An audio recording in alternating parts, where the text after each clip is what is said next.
psikologi, prodi psikologi, dan kelas psikologi A. Di sini saya akan menjelaskan tentang sejarah peradaban Islam yang bertemakan biografi Nabi Muhammad dan keluarganya.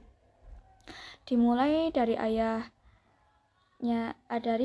Nabi Muhammad, yakni yang bernama Abdullah bin Abdul Muthalib.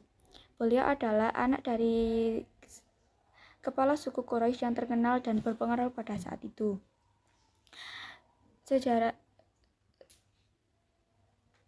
Beliau memiliki kisah hidup semasa kecil yang dapat dijadikan teladan. Abdullah merupakan anak yang dikenal jujur, soleh, padahal ia adalah anak dari pimpinan Quraisy yang sangat terkenal pada masa itu. Abdullah dikenal juga sebagai seseorang yang mahir dalam memainkan pedang serta berburu. Selain itu, ia juga ahli dalam berniaga seperti mayoritas penduduk Mekah yang juga berniaga untuk memenuhi kebutuhan mereka sehari-hari. Singkat cerita, nama Abdullah mulai tenar ketika berita tentang penyembelihannya oleh ayahandanya sendiri tersebar. Hal ini karena nazar yang dilakukan oleh ayahnya, Abdul Muthalib, kepada Allah. Abdul Muthalib bernazar kepada Allah untuk diberikan kepadanya anak yang banyak dan bisa membantu menjaganya sebagai balasannya. Nazar ini diniatkan dengan niat akan mengorbankan salah satu putranya jika memang permintaan Abdul Muthalib dikehendaki Allah. Allah Subhanahu wa Ta'ala kemudian mengabulkan permintaan Abdul Muthalib tersebut dengan memberikannya anak yang banyak dan semua menjadi penjaganya. Oleh karena itu, nazar yang telah dijanjikan Abdul Muthalib ini harus dipenuhi.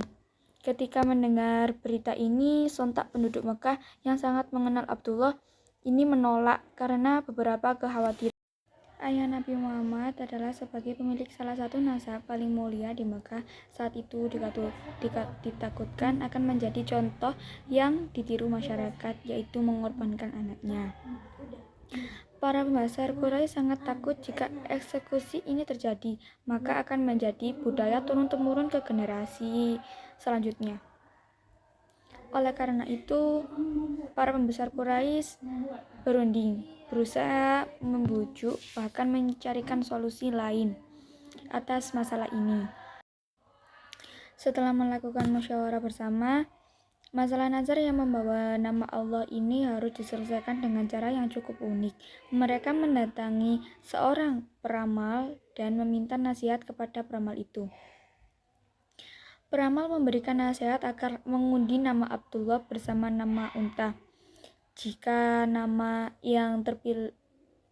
unta yang terpilih, maka Abdullah bisa terbebas dari nazar. Sebaliknya, jika nama Abdullah yang muncul, maka setiap namanya dihargai 10 unta yang harus disembelih. Setelah mendengar nasihat itu, akhirnya para pemimpin Quraisy sepakat untuk melakukannya. Melansir buku sejarah terlengkap Nabi Muhammad SAW karangan Abdurrahman bin Abdul Karim, total 10 kali nama Abdullah keluar dari undian tersebut. Pada undian ke-11, akhirnya nama unta yang keluar menggantikan nama Abdullah yang keluar 10 kali berturut-turut.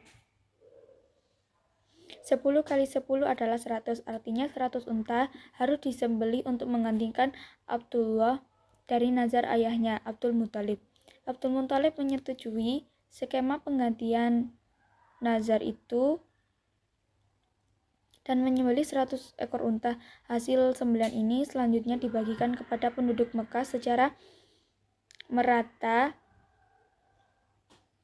sebagai bentuk rasa syukur. Akhir cerita, ayah Nabi Muhammad berhasil terbebas dari nazar penyembelihan dirinya.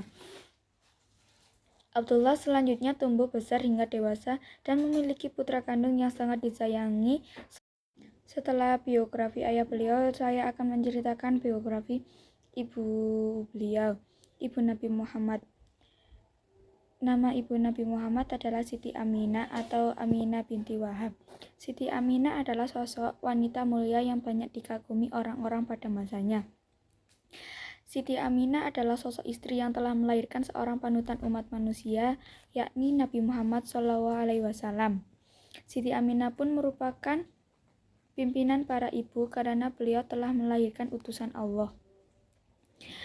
Riwayat hidup Siti Aminah dalam buku sejarah terlengkap Nabi Muhammad SAW oleh Abdurrahman bin Abdul Karim dijelaskan bahwa tidak ada keterangan tentang kapan Siti Aminah dilahirkan.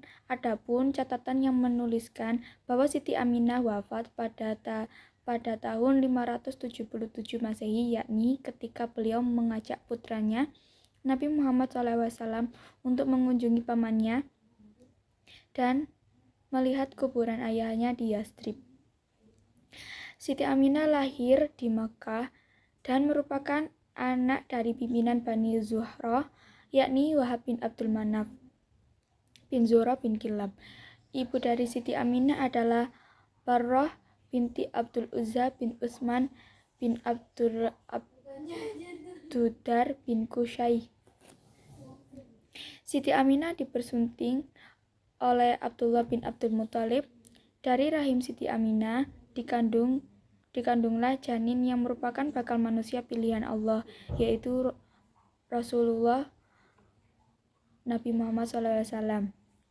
Dalam sebuah riwayat yang dituturkan oleh Ibnu Sa'ad dan Baihaqi dari Ibnu Ishaq, dia mengatakan, "Aku mendengar bahwa saat Aminah hamil, ia berkata, 'Aku tidak merasa bahwa aku hamil dan aku tidak merasa berat sebagaimana dirasakan oleh wanita hamil.'" Di setiap bulan mengandung, Siti Aminah beberapa kali didatangi oleh nabi-nabi yang mengucapkan kegembiraan atas anugerah Allah Subhanahu wa taala yang tengah dikandungnya. Ternyata benar, mimpi-mimpi tersebut merupakan tanda bahwa Siti Aminah akan melahirkan sosok Nabi Muhammad, yakni Nabi akhir zaman. Kepribadian Siti Aminah mempunyai berbagai sifat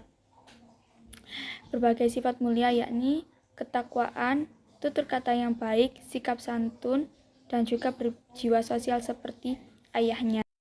Sebelum dinikahi oleh Abdullah pun, Abdul Muthalib mengatakan bahwa Siti Aminah merupakan gadis yang baik. Abdul Muthalib berkata kepada Abdullah, "Putraku, Aminah adalah seorang gadis yang baik, masih dari kerabat kita sendiri dan tidak ada sepertinya di kota Mekah ini. Aku bersumpah demi keagungan dan kemuliaan Tuhan bahwa di kota Mekah ini tidak ada gadis yang menyamainya, karena ia menjaga harga diri dan kehormatan, berakhlak mulia, berjiwa suci, cerdas, dan taat beragama."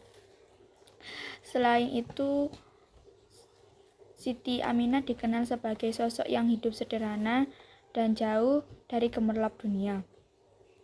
Hal ini sebagaimana sabda Rasulullah SAW, "Aku adalah putra seorang perempuan Quraisy yang memakan daging kering." Bintu Syahti pernah berkata tentang Siti Aminah, "Masa kecilnya dimulai dari lingkungan yang paling mulia, dan asal keturunannya pun paling baik." Siti Aminah memiliki kebaikan nasab dan ketinggian asal keturunan yang dibanggakan oleh masyarakat aristokrasi atau bangsawan, yang sangat membanggakan kemuliaan nenek moyang dan keturunannya. Setelah biografi orang tua Nabi Muhammad, di sini saya akan menceritakan sejarah pernikahan Abdullah dan Siti Aminah hingga lahirnya Nabi Muhammad. Usia Abdul Muthalib sudah hampir mencapai 70 tahun. 70 tahun lebih tatkala Abraha mencoba menyerang Mekah dan menghancurkan Ka'bah. Ketika itu umur Abdullah anaknya sudah 24 tahun dan sudah tiba masanya dikawinkan untuk membina rumah tangga dan melahirkan keturunan. Ketika itu pilihan Abdul Muthalib jatuh kepada Siti Aminah bin Wahab bin Abdul Manaf bin Zuhra yang merupakan pimpinan suku Zuhra ketika itu, yang sesuai pula usianya dan mempunyai kedudukan terhormat. Abdullah dan Aminah merupakan orang tua baginda Nabi Muhammad SAW. Maka pergilah anak beranak itu hendak mengunjungi keluarga Zuhra. Dia dengan anak-anaknya menemui Wahab dan melamar putrinya. Tulisan Muhammad Husain Haikal dalam bukunya Sejarah Hidup Nabi Muhammad. Husain Haikal mengatakan, sebagian penulis sejarah berpendapat bahwa dia pergi menemui Uhyab paman Aminah, sebab waktu itu ayahanda Siti Aminah sudah meninggal dan dia di bawah asuhan pamannya. Pada hari perkawinan Abdullah dan Siti Aminah itu, Abdul Muthalib juga menikah dengan Hala, putri pamannya. Dari perkawinan itu lahirlah Hamzah, paman Nabi, dan yang sesuai dengan seusia dengan beliau. Abdullah dengan Aminah tinggal selama 3 hari di rumah Aminah sesuai dengan adat kebiasaan Arab. Bila perkawinan dilangsungkan di rumah keluarga pengantin putri, sesudah itu mereka pindah bersama-sama ke keluarga Abdul Muthalib.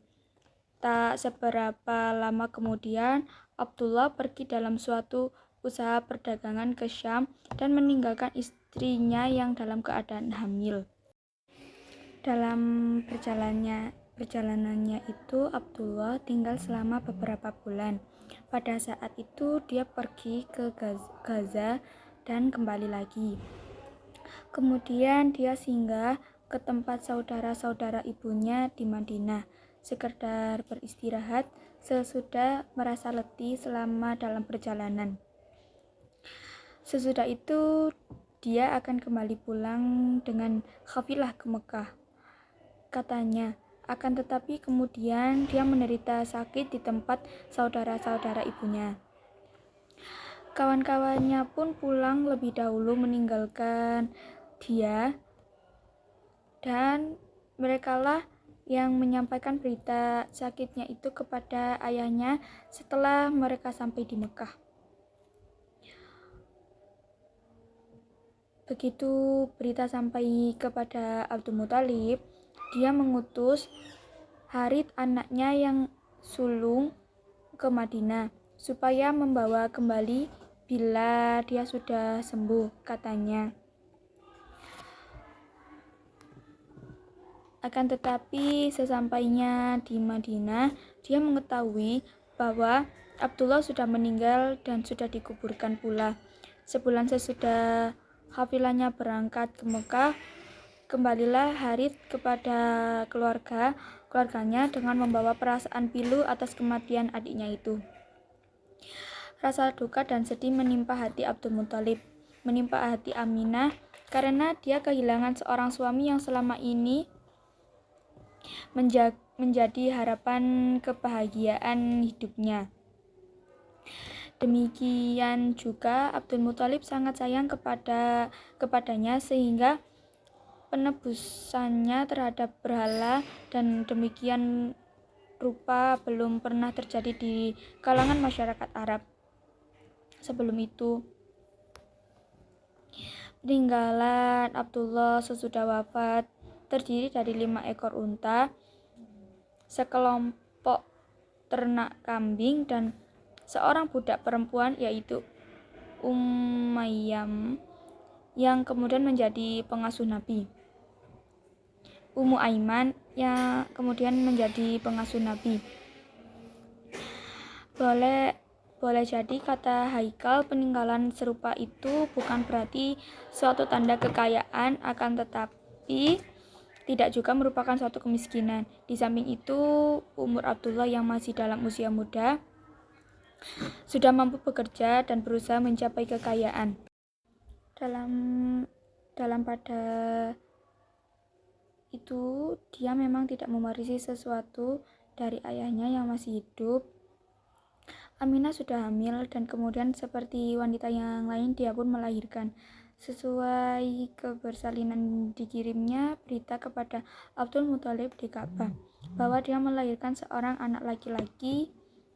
Alangkah gembiranya orang tua itu setelah menerima berita, sekaligus dia teringat kepada Abdullah anaknya. Gembira sekali hatinya karena ternyata pengganti ayahnya sudah ada. Cepat-cepat dia menemui menantunya itu, diangkatnya bayi itu lalu dibawanya ke Ka'bah. Dia diberi nama Muhammad. Setelah menjelaskan secara biografi secara orang tua Nabi Muhammad, di sini saya akan menjelaskan biografi Nabi Muhammad dari beliau lahir hingga beliau wafat. Nabi Muhammad adalah nabi dan rasul terakhir yang diutus oleh Allah untuk menuntun umat di dunia. Rasulullah lahir pada abad ke-6 di tengah kondisi masyarakat Arab yang telah jauh menyimpang dari ajaran Allah yang dibawa oleh para nabi terdahulu. Kisah kelahiran Nabi Muhammad terdapat beberapa pendapat terkait tanggal, bulan, dan tahun lahir Nabi Muhammad.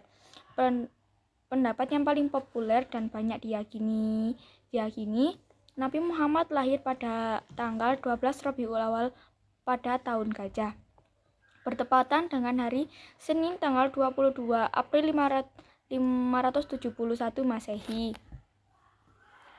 Disebut tahun gajah karena saat itu terdapat peristiwa bersejarah, yakni serangan tentara bergajah pimpinan dari Raja Abraha yang hendak menghancurkan Ka'bah di Mekah. Keinginan itu muncul karena ia cemburu dengan peziarah yang terus berkunjung ke Mekah. Untuk mendapatkan keinginannya itu, Raja Abraha mengarahkan pasukan gajah yang jumlahnya cukup banyak. Abraha bersama pasukannya berhasil menghancurkan kota Makkah, namun mereka gagal menguasai Ka'bah. Sebelumnya, pasukan Abraha harus menghadapi keberanian Walid bin Mughirah yang saat itu bertugas sebagai komandan pengaman Ka'bah. Ketika Walid dan beberapa pasukannya terkepung, pada saat itulah Allah mengutus rombongan burung ababil dengan jumlah yang banyak. Burung-burung itu mampu menghalau pasukan Abraha, bahkan konon Raja Abraha meninggal karena luka serangan burung tersebut. Terlepas dari perbedaan tentang tanggal lahirnya Nabi Muhammad, yang pasti Nabi Muhammad merupakan keturunan Bani Hashim, ya salah satu suku Quraisy yang dihormati. Nabi Muhammad merupakan putra Abdullah bin Abdul Muthalib dan Aminah binti Wahab yang lahir sebagai anak yatim. Pasalnya, ketika Nabi Muhammad masih berusia 2 bulan di dalam kandungan sang ibu, ayahnya meninggal dunia. Sesaat setelah lahir, sang kakek yang bernama Abdul Muthalib membawanya tawaf keliling Ka'bah sebagai tanda syukur kepada Allah. Abdul Muthalib pula yang memberi nama Muhammad yang berarti orang yang terpuji. Setelah Nabi Muhammad lahir, sang ibu tidak menyusuinya hingga selesai. Hal ini sesuai tradisi zaman Arab dahulu, di mana persusuan bayi harus diserahkan kepada murdiat atau para perempuan yang menyusui bayi. Nabi Muhammad disusukan kepada Suwaibah al-Islamiyah dan Halimatus Sa'diyah. Ketika Rasulullah berusia 6 tahun, sang ibu Aminah meninggal dunia. Nabi Muhammad kemudian diasuh oleh Ummu Aiman, budak ayahnya, bersama Abdul Muthalib. Sayangnya Abdul Muthalib hanya bisa merawat Nabi Muhammad selama 2 tahun hingga tutup usia pada tahun 578 Masehi. Setelah itu Rasulullah SAW diasuh oleh pamannya, yaitu Abu Thalib, hingga dewasa. Ketika diasuh oleh Abu Thalib, Nabi Muhammad kerap diajak pergi berdagang ke berbagai daerah, yang juga membuat Nabi Muhammad tumbuh sebagai seorang pedagang sekaligus penggembala kambing. Saat remaja, untuk pertama kalinya Nabi Muhammad berpartisipasi dalam peperangan, yakni Perang Fijar. Kala itu di usianya yang masih sekitar 14 tahun, Rasulullah tidak ikut bertempur, tetapi hanya membantu mengumpulkan panah. Dalam perkembangannya, Nabi Muhammad terkenal di berbagai penjuru Jazirah Arab sebagai pedagang yang sangat jujur dan dapat dipercaya. Berkat kejujurannya, sebelum Nabi Muhammad diangkat menjadi nabi, terkenal dengan sebutan Al-Amin, yang memiliki makna orang yang dapat dipercaya. Karakter Nabi Muhammad dan budi pekertinya yang luhur telah didengar oleh banyak orang, termasuk Khadijah. Dikisahkan Khadijah radhiyallahu anha adalah perempuan yang memiliki garis keturunan mulia di tengah-tengah kaumnya. Ia merupakan wanita bijak, cerdas, dan Allah Subhanahu wa Ta'ala memberikan segala kehormatan kepadanya. Tak hanya itu, ia juga merupakan seorang saudagar, perempuan yang mulia dan kaya raya. Dia memberikan upah kepada kaum lelaki untuk memutar hartanya dengan cara bagi hasil. Orang Quraisy sejak dulu memang berjiwa bisnis. Pada saat itu, Khadijah mendengar informasi tentang Nabi Muhammad SAW. Kala itu Rasulullah belum diangkat sebagai nabi. Nabi dikenal sebagai pemuda yang jujur dalam perkataan, amanah, dan berakhlak mulia. Hal ini lantas membuat Khadijah mengutus seseorang untuk menawarkan kerjasama. Singkat cerita, Nabi Muhammad SAW menerima tawaran itu. Beliau menjual barang-barang dagangan Khadijah ke Syam ditemani Maisyarah. Selain ke Syam, Nabi juga menjual dagangan di Mekah. Banyak yang tertarik membeli dagangan tersebut. Maisyarah kemudian menceritakan perjalanannya saat berdagang menemani Nabi Muhammad SAW kepada Khadijah. Setelah mendengar dan mencerna cerita Maisyarah, Khadijah mengirimkan utusan kepada Nabi Muhammad untuk menyampaikan maksud Khadijah dengan menawarkan diri untuk beristri. Sepupuku, aku menyukaimu karena kekerabatanmu, kedudukanmu di antara kaummu, sikap amanahmu, kemuliaan akhlakmu, dan kejujuran perkataanmu, ucap Khadijah pada waktu itu. Setelah Khadijah mengutarakan maksudnya, Nabi Muhammad SAW menyampaikan hal itu kepada paman-pamannya. Akhirnya beliau ditemani pamannya yang bernama Hamzah bin Abdul Muthalib menemui ayah Khadijah radhiyallahu anha, Khuwailid bin Asad. Hamzah meminang Khadijah untuk Nabi Muhammad SAW ketika usianya menginjak 25 tahun. Nabi Muhammad menikah dengan Khadijah yang saat itu berusia sekitar 40 tahun.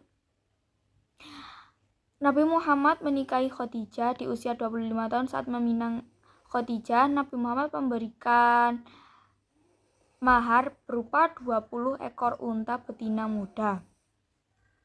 Perbedaan usia tidak menjadi penghalang bagi mereka dan kehidupan pernikahannya pun harmonis.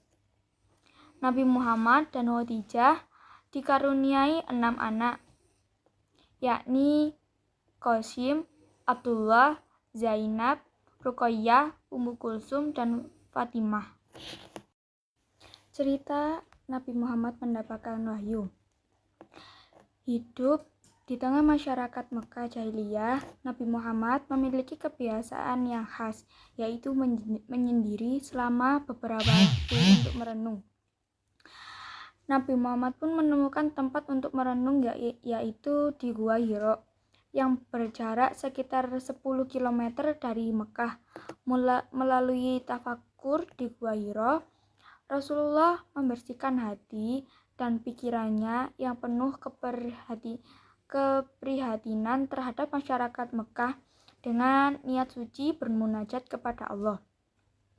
Memasuki usia 40 tahun, Nabi Muhammad sering bermimpi yang datang seperti fajar dan terang di pagi hari.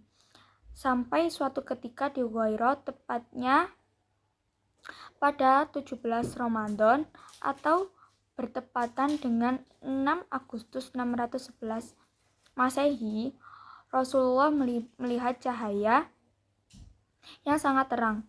Saat itu, malaikat Jibril pun muncul dengan cahaya yang membutakan mata dan menyampaikan wahyu yang pertama untuk Nabi Muhammad, yaitu surat yang diturunkan pertama kali saat Nabi Muhammad menerima wahyu adalah surat Al-Alaq ayat 1-5. Sesudah mengalami peristiwa itu, Rasulullah keluar dari Gua Hira dan pulang dalam keadaan ketakutan serta bingung.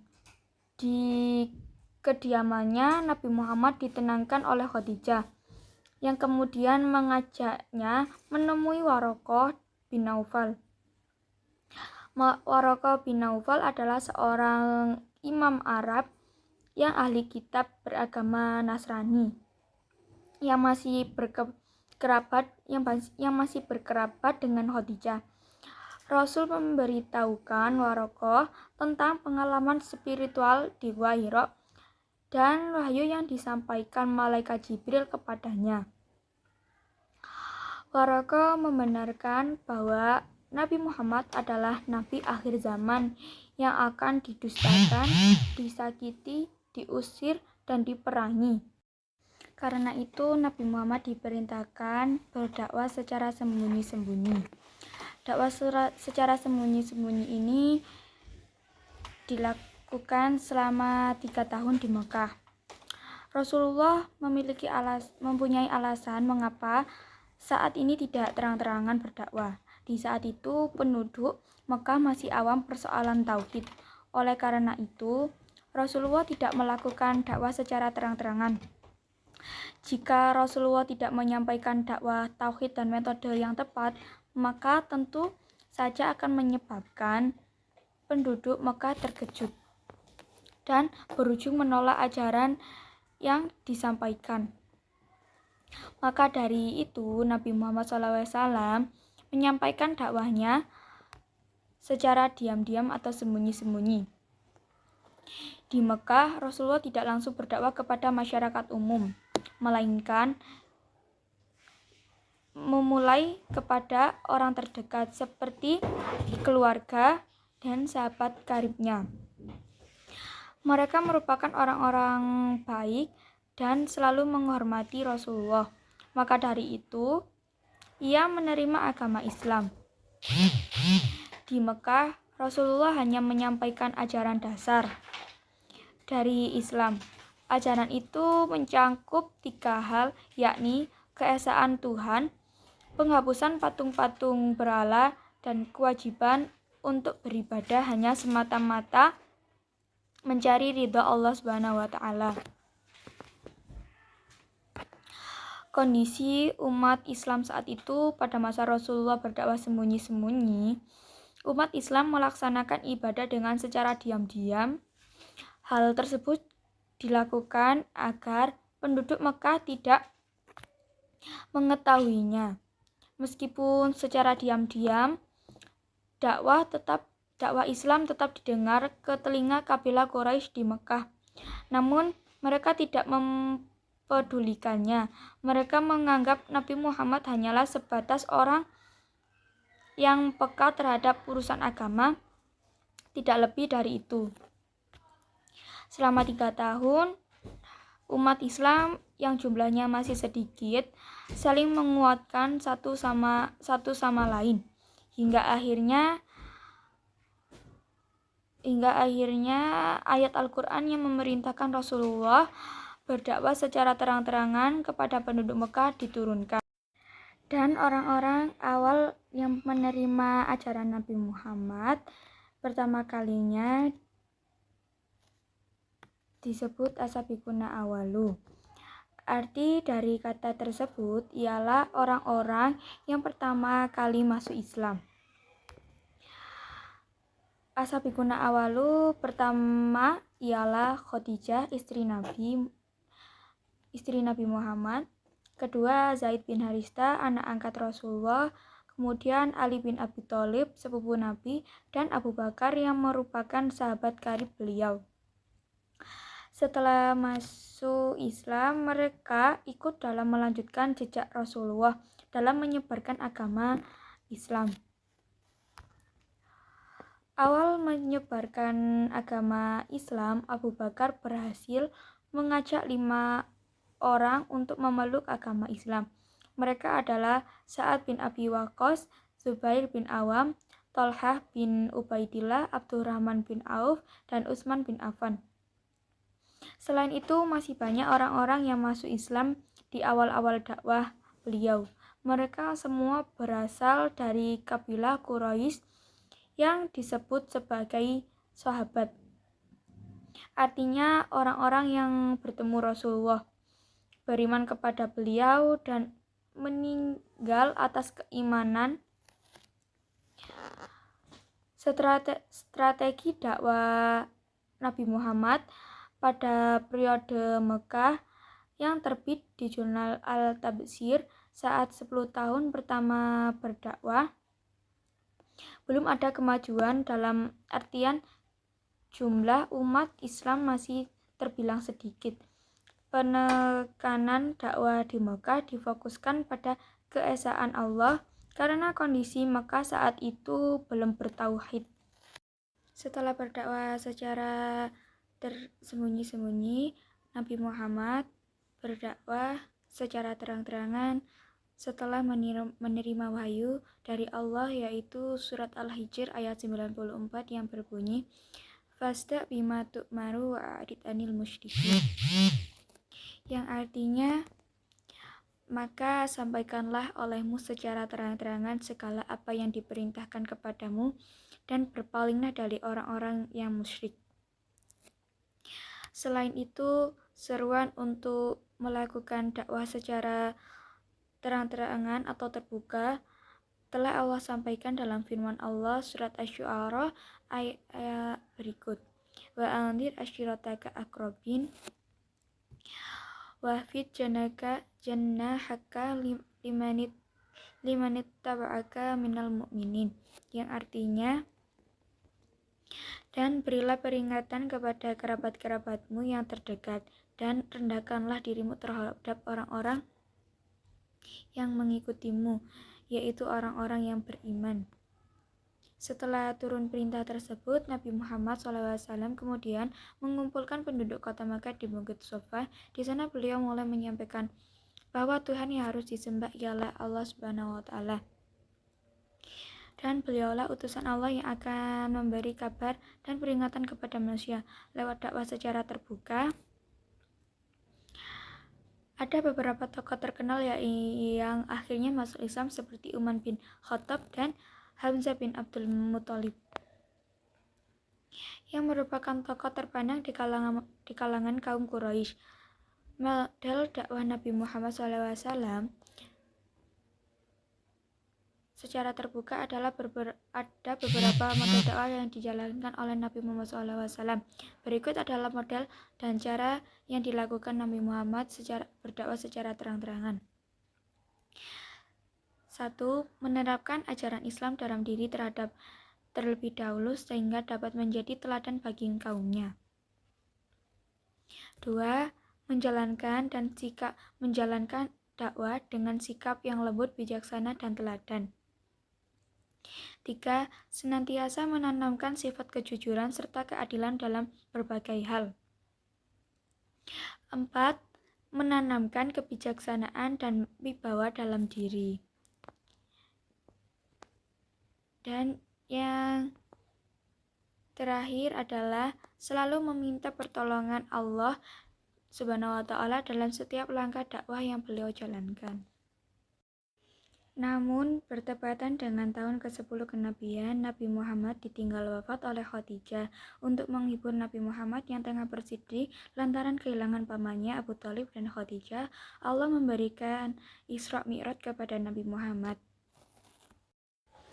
Bagi umat Islam, peristiwa Isra Mi'raj yang terjadi pada tahun ke-10 kenabian merupakan peristiwa besar dan menggetarkan.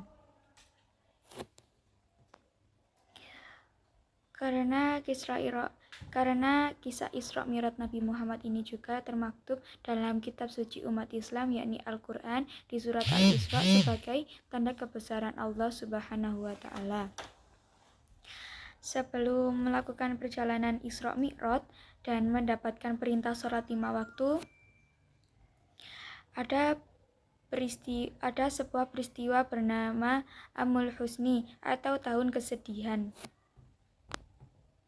Amul Husni ini erat kaitannya dengan peristiwa Isra Mi'raj yang dialami Nabi Muhammad pada 27 Rajab. Rasulullah sedih ditinggal 2 orang yang beliau kasihi selama berjuang, yakni istri beliau yang menemani beliau selama 28 tahun, yakni Khadijah yang bergelar Ummul Mukminin atau ibu bagi segenap umat Islam, dan paman yang selalu menjaga beliau, yakni Abu Thalib. Pada sebuah malam 27 Rajab, beliau diangkat oleh Allah Subhanahu wa Ta'ala untuk Isra Mi'raj hingga Sidratul Muntaha, langit ke-7, untuk berjumpa langsung dengan Sang Pencipta. Isra adalah perjalanan malam hari dari Mekah ke Masjidil Haram menuju Baitul Maqdis atau Masjidil Aqsa di Palestina. Perjalanan ini menurut mayoritas ulama adalah perjalanan fisik dan batin. Sedangkan Mi'raj adalah perjalanan Nabi Muhammad diangkat ke langit ke-7 hingga Sidratul Muntaha. Dikisahkan Rasulullah SAW diangkat oleh Allah Subhanahu wa Ta'ala ke langit ke-7 dan berjumpa nabi-nabi sebelum beliau, mulai dari Nabi Musa hingga Nabi Ibrahim. Isra Mi'raj adalah peristiwa yang disebut mukjizat ketika Nabi Muhammad mengalami perjalanan begitu jauh dan hanya 1 malam. Ketika berjumpa dengan Allah Subhanahu wa Ta'ala ketika Isra Mi'raj tersebut, Nabi Muhammad menerima perintah salat sebanyak 50 kali dalam sehari. Beliau pun menerimanya. Saat turun dari langit ke-7, beliau berjumpa dengan Nabi Musa dan meminta Nabi Muhammad untuk meminta keringanan salat kepada Allah. Alasan Nabi Musa karena umat Nabi Muhammad akan kesulitan menjalankannya. Lantas, Nabi Muhammad pun minta diantar kembali menuju Allah Subhanahu wa Ta'ala kepada Malaikat Jibril. Kemudian Malaikat Jibril pun mengantar beliau kembali dan Nabi Muhammad mengutarakan keinginannya. Lalu Allah Subhanahu wa Ta'ala memberikan keringanan lagi kepada umat Nabi Muhammad. Keringanan itu berupa sholat tidak lagi 50 waktu dalam sehari, melainkan berkurang menjadi 10 waktu sholat dalam sehari. Adapun 10 waktu pun dirasa masih akan sulit. Lantas beliau meminta keringanan juga hingga sampai 5 waktu yang dikenal sekarang. Itulah awal mula sejarah sholat yang kita kenal dan dijalani sampai sekarang. Sholat 5 waktu berasal dari kisah Isra Mi'raj ini. Usai perjalanan Isra Mi'raj ke langit tersebut, lantas Nabi Muhammad pun kembali ke Makkah dan menceritakan kisah Isra Mi'raj yang dialaminya. Namun, tentu saja peristiwa ini sulit diterima oleh kebanyakan orang, padahal Nabi Muhammad sudah memberi banyak bukti bahwa ia mengalami peristiwa tersebut. Menurut para ulama, ini sekaligus upaya menguji keimanan dari Muslim yang saat itu memang masih sedikit. Salah satu bukti faktual yang dibawa Nabi Muhammad membuktikan Isra Mi'raj adalah ketika ia melihat gerombolan musafir yang melakukan perjalanan dan sebentar lagi akan tiba di Mekah. Hal itu pun terbukti, tapi sebagian orang tidak percaya. Sejarah mencatat Abu Bakar adalah seorang pertama yang menerima Isra Mi'raj tersebut, dan Abu Bakar diberi gelar As-Siddiq, bermakna orang yang teguh dan hatinya yang jujur. Dari penjelasan tersebut dapat diambil hikmah bahwa peristiwa Isra Mi'raj hendaknya menambah dan mempertebal keimanan dan ketakwaan kepada Allah SWT dengan menjalankan perintah-perintahnya, yakni melaksanakan sholat 5 waktu dan kewajibannya. Pada tahun 632 Masehi atau setelah 10 tahun hijrah di Madinah, Nabi Muhammad menunaikan ibadah haji ke Mekah. Setelah haji, Nabi Muhammad menyampaikan sebuah pidato yang terkenal disebut sebuah khutbah. Disebut sebagai khutbah perpisahan atau khutbah wada di Gunung Arafah di timur kota Mekah.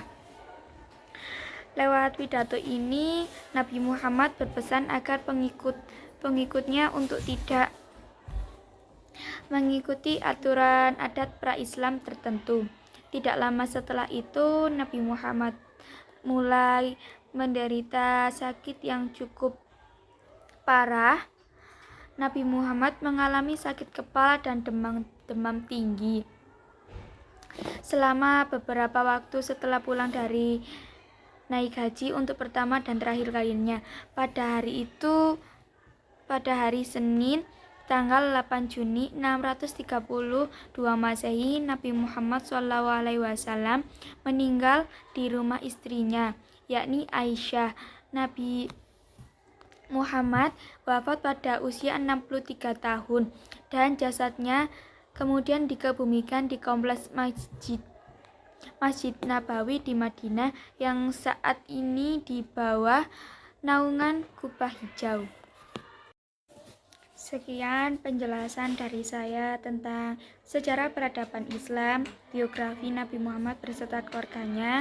Apabila ada salah kata atau salah penjelasan, mohon dimaafkan karena manusia tempatnya salah dan lupa. Wabillahi taufiq wal hidayah. Wassalamualaikum warahmatullahi wabarakatuh.